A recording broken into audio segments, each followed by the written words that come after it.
Many of you are familiar with this story, but there's always somebody for whom it is new.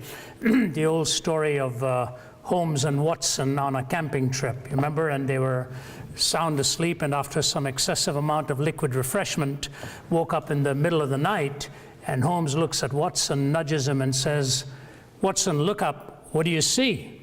And Watson says, "I see stars and stars and more stars." Holmes says, "What does that tell you, Watson?" He said, "Well, astronomically, it tells me that there are millions of galaxies and potentially billions of planets. Astrologically, it tells me that Saturn is in Leo. Orologically, it tells me that it's about 2:45 in the morning. Meteorologically, it tells me that tomorrow will probably be a beautiful day. Theologically, it tells me that this is a vast universe and we are just a tiny part of the great whole. Why, Holmes, what does it tell you?" He says, "Watson, you idiot, somebody has stolen our tent."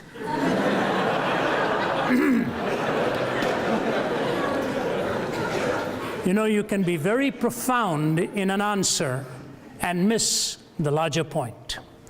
And I think what happens with this whole flirtation that I call messing so much with the ideas of atheism and not thinking of the ramifications, we really fail to understand where life ultimately goes if you choose to live it and define it without God.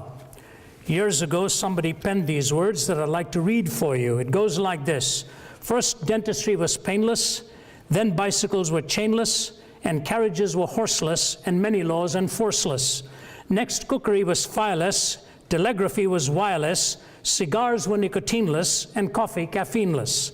Soon oranges were seedless, the putting green was weedless, the college boy was hatless, the proper diet fatless.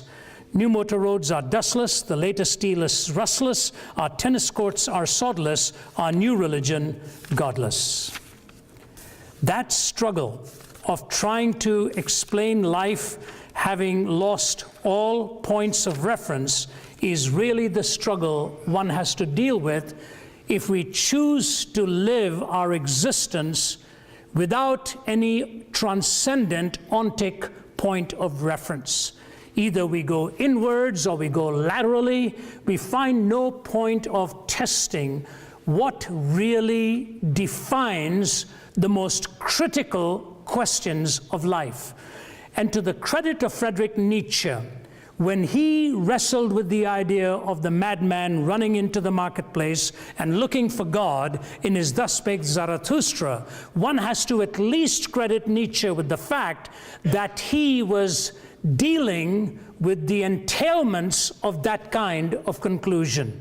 His metaphors are poignant, and you'll begin to see what it is he's really asking once he himself philosophically is coming to that conclusion. Here's what he says about the madman. "Have you not heard of that madman who lit a lantern in the bright morning hours, ran to the marketplace and cried incessantly, 'I'm looking for God, I'm looking for God.' As many of those who did not believe in God were standing together there, he excited considerable laughter. 'Have you lost him then?' said one. 'Did he lose his way like a child?' said another. 'Or maybe he's hiding. Is he afraid of us? Has he gone on a voyage or emigrated?' So they shouted and shouted and laughed him to scorn. But the madman sprang into their midst and pierced them with his glances. 'Where is God?' he cried. 'I'll tell you. We have killed him. You and I, we're all his murderers. But how have we done this? How were we able to drink up the sea? Who gave us a sponge to wipe away the entire horizon? What did we do when we unchained this earth from its sun? Whither is it moving now? Whither are we moving now? Away from all suns? Are we not perpetually falling backwards, forwards, sidewards, in all directions? Is there any up or down left? Are we not straying through an infinite nothing? Do we not feel the breath of empty space? Has it not suddenly become colder? Is not more and more night coming on us all the time? Must not lanterns now have to be lit in the morning hours? Do we not hear anything yet of the noise of the grave diggers who are burying God? Do we not smell anything yet of God's decomposition? God is dead and he decomposes too, you know. God remains dead and we've killed him.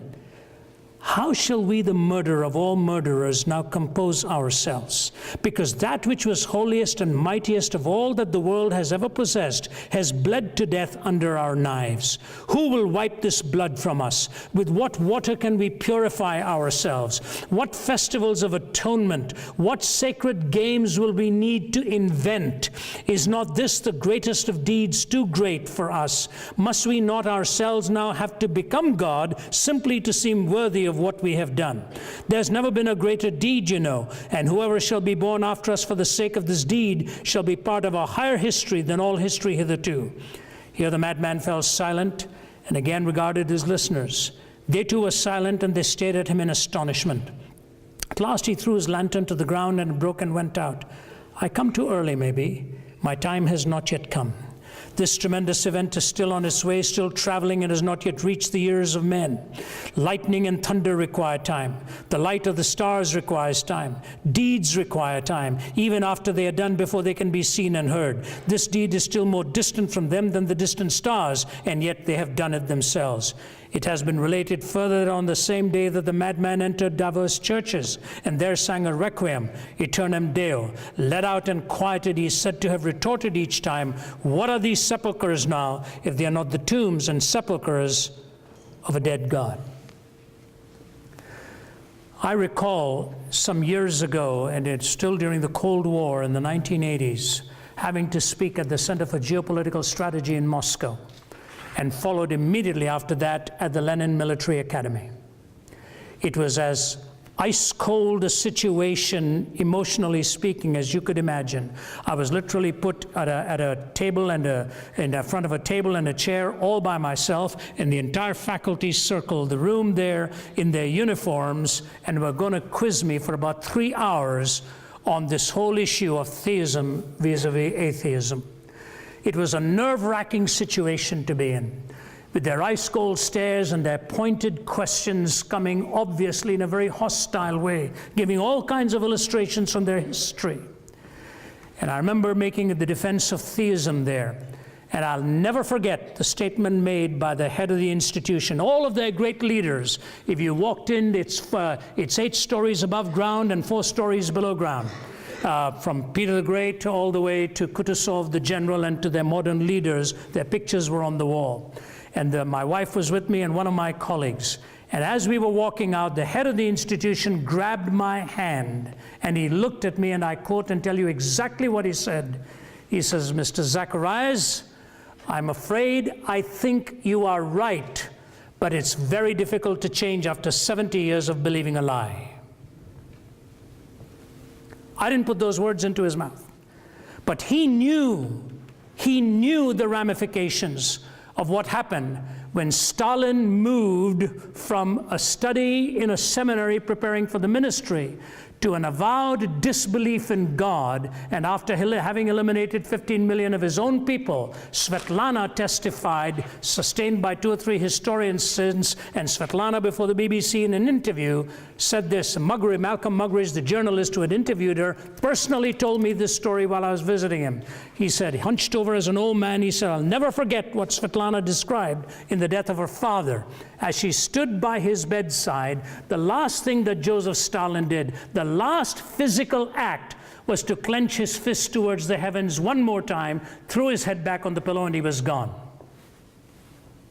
He'd lived a life with the ramifications of having wiped away the horizon, needing a lantern to be lit in the morning hours, sacred games that he tried to invent. Who gave us such power to do this? Who will wipe the blood from the knives that we have used, philosophically speaking?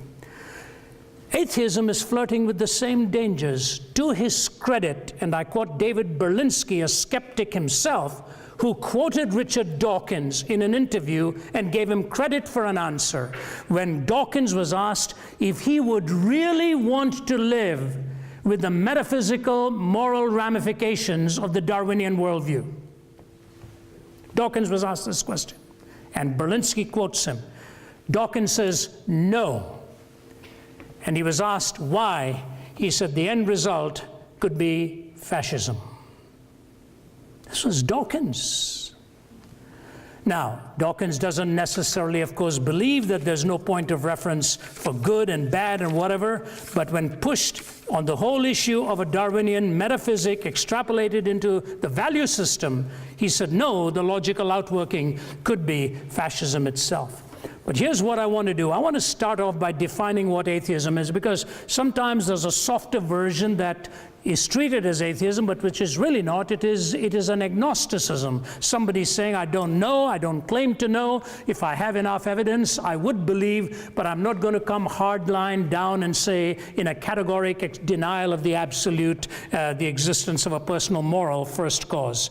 Etienne Born, the French philosopher, says this: atheism is the deliberate, definite, dogmatic denial of the existence of God.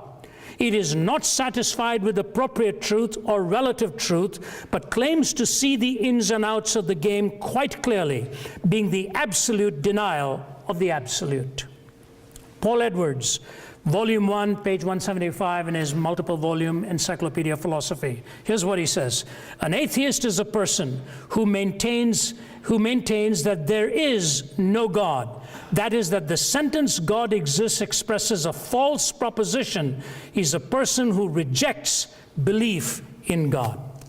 So there you have, both from Etienne Born and from Paul Edwards, how the definitions actually fall out in a philosophical dictionary on what atheism avers and what it ultimately clings to. Now, if I came, sometimes when I describe myself as having come from an atheistic background, it's probably a strong term. I was more non-theistic, never gave the idea of a personal God any credence in my life. Growing up in the city of, I was born in the south, in the city of Chennai, and raised in the north. My parents, one came from Kerala, one came from Chennai. My dad was from Kerala, mother was from Chennai. Kerala has produced some of the greatest Hindu philosophers in India, and some of the biggest names in Hindu philosophy come from Kerala. It's sort of the intellectual philosophical capital of the land of India itself. My dad descended directly from the Nambudris, which were the highest caste of the Hindu priesthood. So all that going back for decades into my heritage, but somewhere along the line a conversion had taken place, but it became very nominal. The Christianity in my home was completely nominal. I had no personal interest. I don't think in all of the way up to my late teens I'd ever cracked open a Bible on my own. Frankly, I don't know if we had one in our house. But that's the way I lived and thought. And actually, when I finally encountered these struggles and these claims, it had a dramatic impact upon my life. I'll probably save that for later. The struggle I've had since then in my teens, as I struggled and thought of the ramifications of a naturalistic, materialistic world of ours with no transcendent, no personal moral first cause, where does one go with definitions? How do we define the most essential things in life? Do you realize right now, even in this most sophisticated part of the world in higher education, go to the United Kingdom or come here and you ask an average student 2 or 3 questions, and those questions are almost unanswerable. What does it mean to be human? Ask an average student today, what does it really mean to be human? I was asked to contribute to that subject at Johns Hopkins University some years ago, and most of the contributors were from a completely non-theistic viewpoint. Francis Collins and I represented the theistic viewpoint there. Questions of sexuality. What does it all really mean? These questions have become almost undefinable. And we go through this quicksand and walk through it, trying to find our way by changing all the definitions, but we don't know how to define it except by self-referencing. So 4 ramifications follow when you deny a personal God, moral first cause. The first one is very difficult to anchor an absolute moral law. Very difficult to pin that anywhere. How does one actually arrive at moral reasoning, trying to find the explanation for good and bad. Now, to be sure, naturalists have made every effort. In fact, Sam Harris's latest book, as a student of neuroscience at Stanford, he's made a valiant effort to explain all of this as he sees it. Nothing new in the argumentation, nothing new has come. Because if you take his presuppositions, it still holds true that there are at least 7 forms of humanism that can develop in their ethical theories. There's the evolutionary humanism of Huxley, the behavioral humanism of Skinner, the existential humanism of Jean-Paul Sartre, the pragmatic humanism of Dewey, the Marxist humanism of Marx and Feuerbach, the egocentric humanism of Ayn Rand, and the cultural humanism of Carlos Lamont. Just take 2 of them. The materialistic humanism of Marx or Lenin and so on, and of the egocentric humanism of Ayn Rand, 2 completely different political theories emerging from both of their pens, both from a starting point of no God. So it doesn't hold true when they tell you we can find a logical outworking to this, we can reasonably arrive at this. You know, we are all ultimately framed and shaped in ways that truly force us to rethink our whole worldview at some point in life where something very difficult transpires. I was invited, when I was still in my 30s and 40s, I was invited to lecture in Krakow, Poland, and in Warsaw. The Cold War was still raging. And I arrived in Warsaw, finished my talks, and the man who had invited me asked me if I'd ever been to a death camp. And I told him, yes, I'd been to Buchenwald and Dachau and so on. He said, no, they're concentration camps. Have you ever been to a death camp? I said, not, I think, the way you're now pinpointing it. He said, tomorrow we've got a free day, I'm going to drive you. I'm going to drive you to Auschwitz. I said, really? He said, yeah, it's a bit of a drive, but we'll go. And Henryk Wiehe, my Polish host, put me into his car on a cold, foggy day, and we drove and drove and drove. I did not realize what awaited me that day. As a young, in my 20s, I'd been to Vietnam. I was invited by the chaplains with the milieux military to come there and covered the length of the country from Vung Tau in the south all the way to Quang Tri. I'd seen warfare firsthand as a younger man, and it really rattled me to my boots a bit. But nothing like what I was going to see in Auschwitz. If you have never ever been there, you ought to make at some point a journey in your life to visit it and just sit there for an hour or so thinking about what it is you're witnessing. As we arrived there and walked from room to room, I saw some Polish teenagers, I assumed they were Polish, but at one point they had to flee from one of the rooms and burst out sobbing. When I left the building, I still saw them sitting on the front steps with their face in their hands, and in one room where they left, behind glass was 12,000 pounds of women's hair, as the women had been scalped before being put into the gas ovens, and that hair was then taken and woven and sold as sacks in the marketplace. Little boys experimented upon by Joseph Mengele, twins. The pictures of those little boys will be ingrained in your memory when you see it. Mengele only not too more recently passed away after never have been caught hiding somewhere in Argentina. Standing like this, totally emaciated, staring glassy-eyed into the camera as they were photographed, castrated by Mengele for his experiments. And then I walked finally to the room where they were told they were getting their showers, but where they were gassed to death in this camp alone at the rate of 12,000 every day. And outside the room were the words of Adolf Hitler: I want to raise a generation of young people devoid of a conscience, imperious, relentless, and cruel.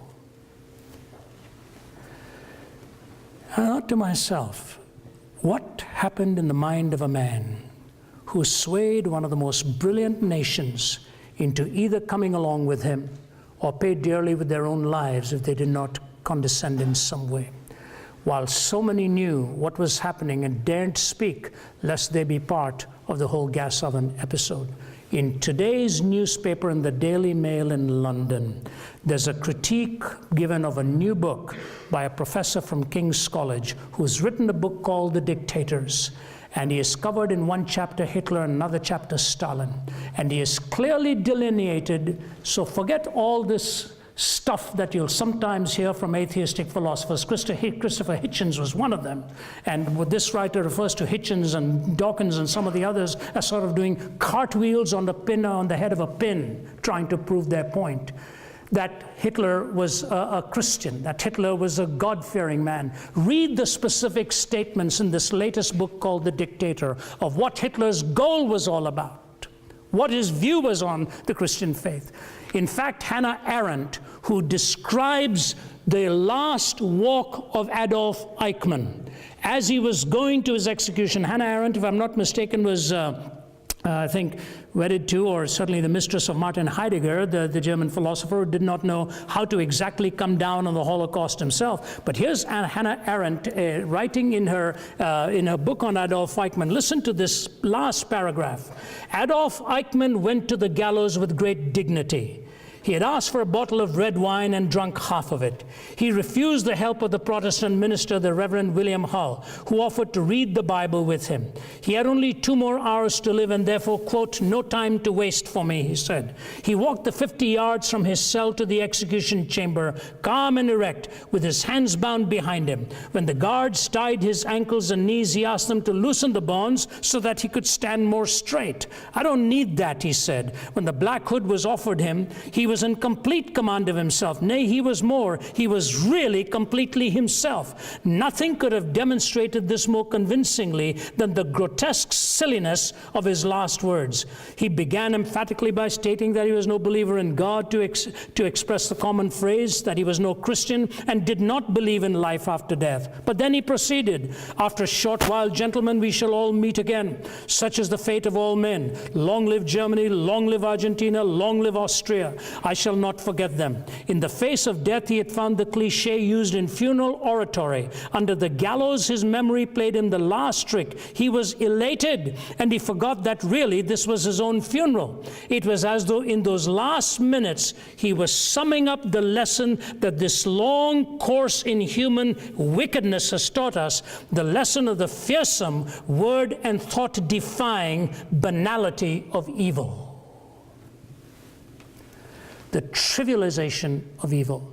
That's exactly what happens when you do away with a moral point of reference and a sacred definition of human essence.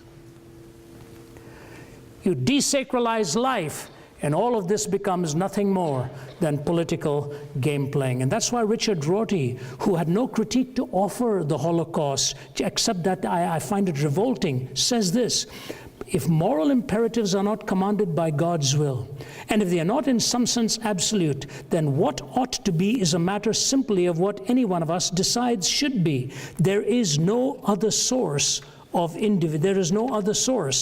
judgment. Kai Nielsen, the Canadian atheist. The thing that troubles me is this: we have not been able to show that reason, notice what he's saying, that reason requires the moral point of view. He's not talking about pragmatism. He's talking about rationality now. Requires the moral point of view. Or that really rational persons, unhoodwinked by myth or ideology, need not be individual egoists or classical amoralists. Reason really doesn't decide here. The picture I've painted for you is not a pleasant one. Reflection on this depresses me. Pure practical reason, even with a good knowledge of the facts, will not take you to morality.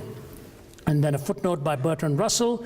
He says, you know, I cannot live as though ethical values are simply a matter of my personal taste, and therefore I have found my own views actually quite incredible. I don't know what the answer is. Pretty grim stuff. And so if you ask me, what happens when we abandon God and move away to self-referencing moral reasoning? I like reading the poets. I like listening to the lyrics of songwriters, because they are sometimes much more poignant in admitting reality than abstract philosophers might do. Here's one of the rock groups, King Crimson, years ago.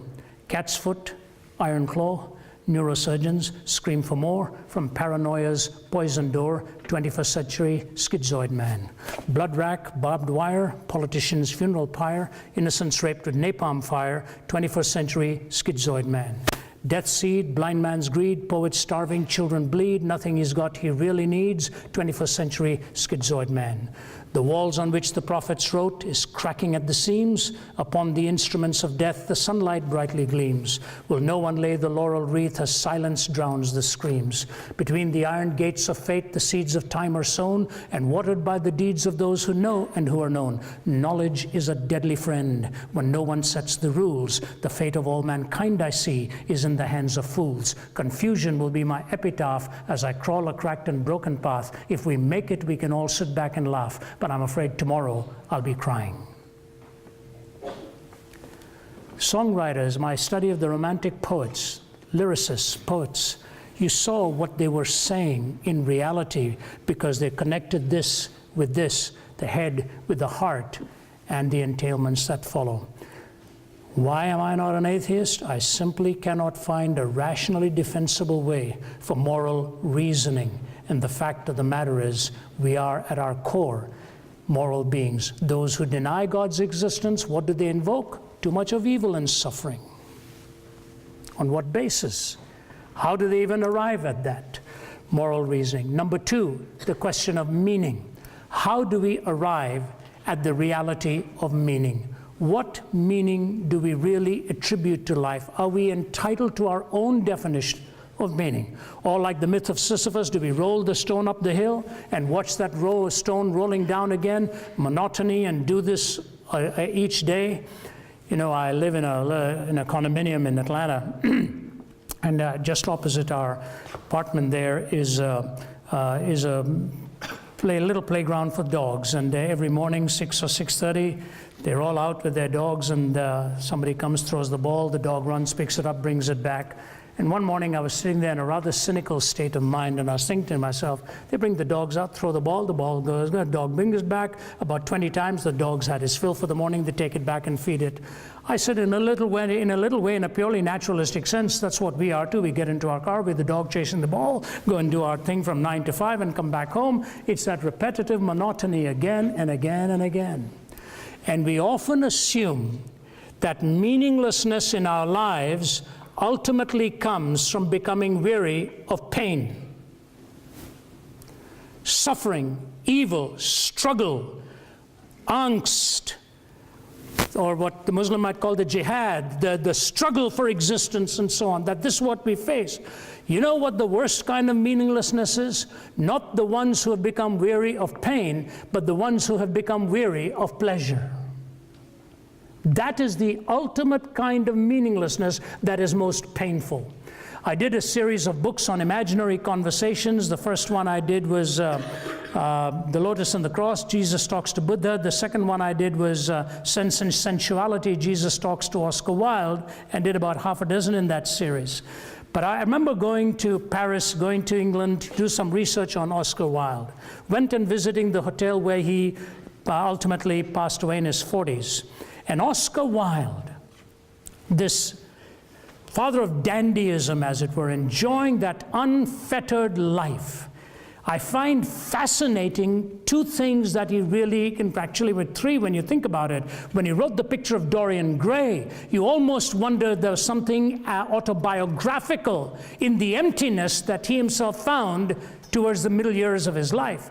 But he is lying in bed in the hotel in Paris, and he asks an incredible question of his lover, Robbie Ross. He looks at Robbie Ross and he says to him, "Did you ever love any one of those young boys for their own sake?" How does a hedonist come out with a question like that on love being defined as of merit for its own sake? Robbie Ross looked at him and he said, "No, I never loved any one of them for their own sake. I loved them for my sake." He said, "Robbie, neither did I. Get me a priest." And when you read his book, The Ballad of Reading Gaol, it's a brilliant piece of poetry with multiple stanzas. And in the heart of that poetry, it talks about the woman with the alabaster ointment, who had made her living probably by prostituting herself, who comes and falls at the feet of Jesus. And he makes reference to that and said, maybe only Christ is big enough now to forgive and to heal this soul of mine. And if you go to see his grave at that big cemetery in Paris. There's a giant phoenix in that cemetery with Oscar Wilde's name. And the verse he selected for his epitaph was from the book of Job. A pleasure-driven man going to the book on suffering to describe his own life. Loneliness is a terrible thing when you've exhausted pleasure and find you have come away empty-handed. And to you young students, I tell you, the world is yours out there with all kinds of pleasure. And the most pitiful state to reach is when you've exhausted it and find out that it really didn't take you anywhere, didn't bring you what you thought it would. So meaning, what really brings meaning? What brings purpose in life? How do we find this in the sense of finding not just existential fulfillment, but a definitive purpose by which to measure where you are on this journey of life's meaning? I've traveled now for 4 decades, and I was raised with almost no money in my pocket ever. In fact, something very sad happened today, and some of you may know my story. And I came to know Christ when I was on a bed of suicide at the age of 17 in the city of Delhi. Tried to take my own life, totally empty. When a man walked into my hospital room and brought me a Bible and led me and gave that Bible, he couldn't stay because he wasn't allowed. I was in a pretty depleted state, my body dehydrated. He gave it to my mother, who struggled through the English in that and read it for me, whatever. But I made my commitment to Christ at the age of 17 on a bed of suicide. This morning I got the word that my friend who had come into that hospital room, he was in his late 70s, passed away last night. So I spoke to his daughter. She calls me Uncle Ravi now, and she said, Uncle Ravi, the last 3 weeks, he spent every day watching you on YouTube. I said, that's terrible. He could have got a better picture than that. She said, but you know, last week when I spoke to him on the phone, he said, Ravi, sometimes I think my whole purpose in this world was to bring you to Christ. And he says, I draw such great joy from that. And the reason I mentioned that, I told Tammy, his daughter, I said, Tam, when I phoned your dad last week to find out how he was doing, he asked me how I was doing financially. He said, can I send you something? I said, no, Fred, I'm fine. I said, I'm calling to just chat, find out how you are. And I said, you know, Tammy, when I was a young teenager, he'd drive us to the place where we were doing our Bible study, and he'd sit in the front of the car and toss his wallet back into my hand. He said, let's go and get some Cokes and samosas and have some fun this evening. And we'd go and get ourselves some Coke, 6 or 7 of us in the car. I said, and your dad hardly had any income at that stage. That was the generosity with which he lived. So I was raised with very little. Not making a sob story, I'm just telling you that. Now it's my privilege to see people with a lot. I had dinner one night with the 7th wealthiest man in the world. I asked him, whatever brought you to inviting me to come and speak to your staff? He said, a little while ago, I phoned my wife from the 70th floor or something of my building, and I told her, I'm a very lonely man. She said, so am I. He said, what do we do? She said, I don't know, but there's a church opposite one of the apartment buildings we own. Maybe we should go there, then we won't have to pay for parking.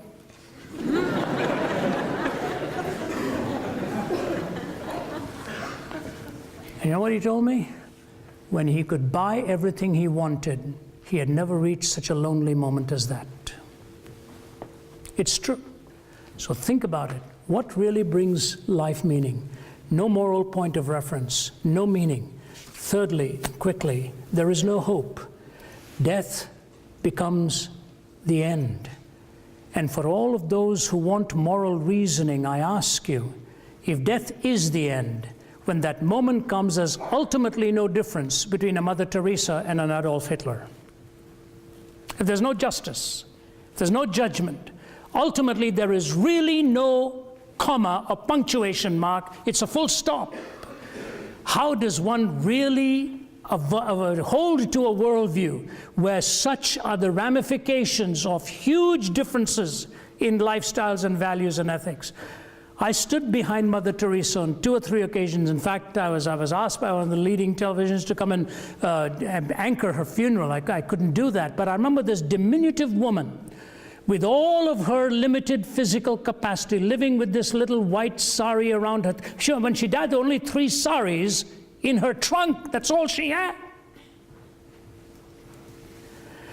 And yet, the homes she built, one is called Nirmal Hriday, which is a meets tender heart, watching how she rescued the masses in Calcutta and many other parts of the globe. A woman who gave herself to such incredible sacrifice. And what does Hitchens do with a life like that? Writes a vulgarly titled book called The Missionary Position. That's all he had to say about a woman like that. Where Hindus, Muslims, Sikhs, Buddhists, all of them were at her funeral to recognize her as one of the great luminaries of our time who lived with such sacrifice and such selflessness. Do we not see the difference? Do we not see the difference? On what basis? No moral law, no meaning, no hope. You know, it's amazing what death does to a human life when you've lost somebody near and dear. I was in my 20s when I lost my mom. She was in her 50s. You look at life from a different paradigm at that moment. The great philosopher, theologian, Nicholas Wolterstorff, taught at Yale. He's in his 80s. Wolterstorff made this comment after he lost his son in a mountain climbing accident. He says, you know, when we have finished conquering absence with a cell phone, conquering heat with our air conditioners, conquering our winglessness with airplanes, conquering distances with transportation, we'll still end up having to deal with the evil in our heart and death. The whole hope of the resurrection, we've just celebrated Easter. Regardless of what you think about it, there's a logical flow to it. And I ask you this question. It was Thomas Aquinas who said the thing that intrigued him most about the disciples who are willing to pay with their lives is that they weren't in a herd mentality, all of them sitting in one room saying, bravo, let's die for this. They all died alone in different settings. Thomas Aquinas came to my country and preached the gospel there and paid with his own life. And that's why the oldest church in India is named after him, the Mar Thoma Church. Peter, Paul, they didn't do this for some kind of a hallucination experience in their background. They came to the realization that the risen Christ had redefined all of history for them, and that's why carried his message everywhere. Hope, hope beyond the grave, hope for now. Without God, I find no point of reference for morality except self-referencing. No ultimate point of reference for meaning except whatever you choose to give to yourself. No ultimate hope beyond the grave. And finally, if one is wrong in all of these choices, then you say to yourself, what is the recovery line? Where do I turn now for recourse when everything else I lived for was contrary to what I now think I must face? That's why Jean-Paul Sartre found himself literally on his deathbed saying, I found my philosophy unlivable. And his mistress standing by his bedside said he's losing his mind. Maybe for the first time then he really found it. Some of you may know the great name of Francis Schaeffer.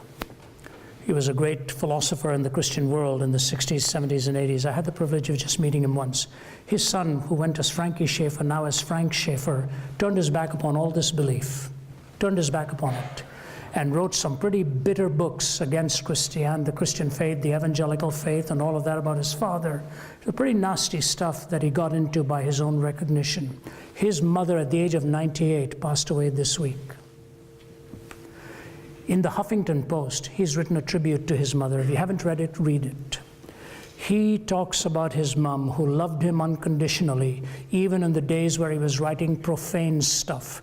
Got into a relationship, had an illegitimate child. He said, my mother was always there, loving me unconditionally. She introduced me to the great musicians, to the great artists, to the great writers, and he goes through the list many times there.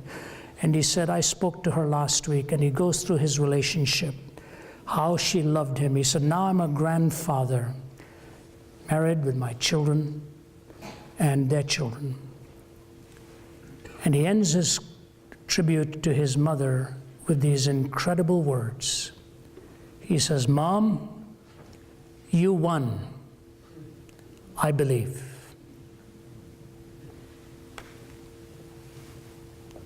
Mom, you won. I believe. There's just enough of a human in me to say, you know, Frankie, she would have loved it if you told her that minutes before she's gone. She would have just had a smile on her face. But she had enough of confidence that her son would ultimately come through. I don't know where you're at in your life, but I want to say to you, the abandoning of God leaves you with some extraordinarily tough questions. Moral law, hope, meaning, and if all goes wrong as you're coming to the end and you say, I've got to change my mind, what then? I think in my postgraduate work studying some of the great philosophers, especially Anthony Flew in his atheism, having to respond to Flew during my days at Cambridge there. And then, of course, all of a sudden, a few years ago, Flew says he's no longer an atheist. I thought I wasted all my time and all these years, and the boys... But he described himself as best a deist. But he did go on to say, if there is a truth, it'll have to be in the person of Jesus Christ. And so I say to you, when you're thinking of all that it costs, think of that's what Pascal meant existentially, not as a last-minute wager. He said, the existentialist challenges me and asks me, what if I'm wrong? He said, well, existentially, I'm fulfilled. I've nothing to lose. I'm a happy man. And at the end of my life, if it's wrong, then I've no way to regret what I found my happiness in. But how inestimable is the loss of one who rejects God and finds out he or she was wrong. That was what the Pascalian wager was all about. And so I leave you with the challenge to ask you to think about the truth of what I have just said to you. And I leave you with two quotes, and then I end. Viktor Frankl. Somebody was talking to me about Ernest Gordon, who was your chaplain some years ago. I remember reading his book. Just a brilliant, brilliant writer. And Ernest Gordon, too, had been in concentration camp, as was Viktor Frankl. Frankl says this, if we present man with a concept of man, which is not true, we may well corrupt him. When we present him as an automaton of reflexes, as a mind machine, as a bundle of instincts, as a pawn of drives and reactions, as a mere product of instincts, heredity, and environment, we will then feed the nihilism to which modern man is in any case prone. I became acquainted with the last stage of corruption in my second concentration camp, Auschwitz. The gas chambers of Auschwitz were the ultimate consequence of the theory that man is nothing but the product of heredity and environment, or as the Nazis like to say, of blood and soil. I am absolutely convinced that the gas chambers of Auschwitz, Treblinka, and Majdanek were ultimately prepared, not in some Ministry of Defense other in Berlin, but rather at the desks and in the lecture halls of nihilistic scientists and philosophers. So an academy like this has an immense responsibility on what it does behind its lecterns and its lecture halls and what it imparts to you. Matthew Paris is a prominent journalist in the United Kingdom, an atheist and with a lifestyle that would be very contrary to the theistic framework. He was raised in Malawi, and he went to Malawi 2 Christmases ago, and he came back and he wrote a stunning article in the Times. He said, I find myself shocked that I'm about to say what I'm going to say. He said, because it challenges every philosophical bone in my body. He said, as one who has lived disavowing God and as an atheist, I'm staggered by the fact of what I'm seeing and about to state in this article. He said, Africa is in serious trouble. And he goes on to describe all that is going on there. He says, and if something doesn't happen, it'll end up with the sinister mix of Nike and the machete at the same time. And he says, what I've concluded is this: Africa doesn't just need another ethical theory. He said, what I saw with my own eyes was what the Christian gospel did for the people, how that new birth changed their hearts. He said, I'm amazed that I'm saying things like this. He said, and yet I'm convinced an ethical theory is not what the African continent needs. It needs the gospel of regeneration and the gospel of redemption. I would have just added one footnote to Mr. Paris's words. Mr. Paris, not just Africa, the whole world. That's what the whole world needs. Why am I not an atheist? I simply cannot build a life coherently with life's deepest questions that continue to haunt when you're running from God. I leave that with you for thought, and will respond to your questions along with Vince Vitale. Thank you very much.